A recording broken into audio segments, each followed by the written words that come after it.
This is our Crossroads regathering plan. On Sundays, May 24th, May 31st, and June 7th, we will continue our online services for 3 more Sundays. Videos will be available as they have been on Sundays at 10:30 a.m. on Facebook, YouTube, and at thecrossroadsfamily.com. On Sunday, May 31st at 7 p.m., we're going to have our second ball field worship service. There, we're going to have live worship, and this time we're going to have a full sermon. We're asking families to bring your own chairs and stay 6 feet apart from other families. Social distancing guidelines will be followed.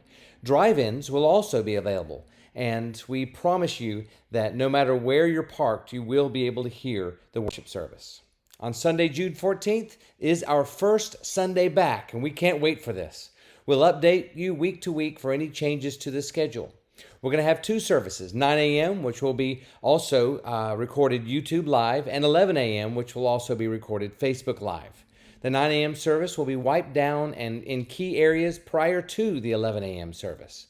Everyone must sign up for each service each week. Sign-ups are going to be limited in each service to about 150 people per service, and sign-ups will begin the Monday before at 10 a.m. These will be family services for all ages. There will be a Kids Connect time at some point in the service where Pastor John will address the kids directly.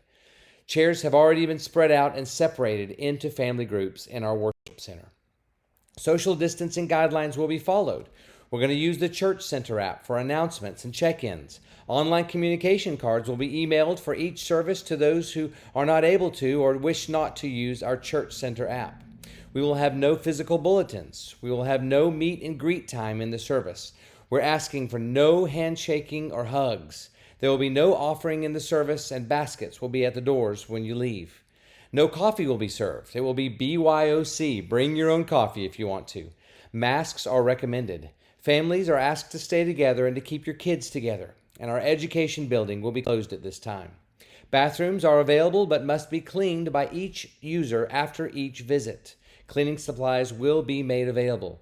No people from the vulnerable population should gather at this time, and people living with vulnerable population are recommended to stay home as well. For more information on who is included in the vulnerable population, please click the link below this video or go to cdc.com. Let's talk about adult life groups. Life groups have the freedom to do what they want this summer, but may not meet on campus. Life groups may meet on their own off campus, however.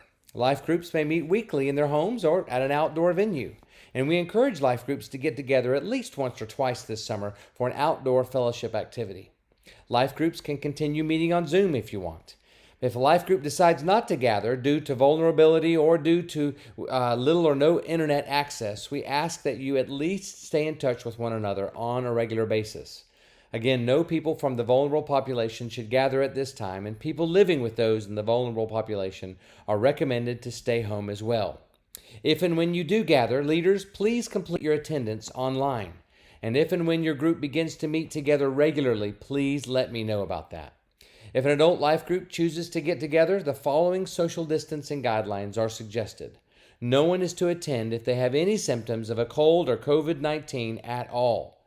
Enter or exit gathering places maintaining social distancing. No hugging, handshaking, or physical greetings of any kind. Face masks are recommended. If you are meeting in a home, we're going to ask the host to please disinfect the gathering places prior to the group meeting.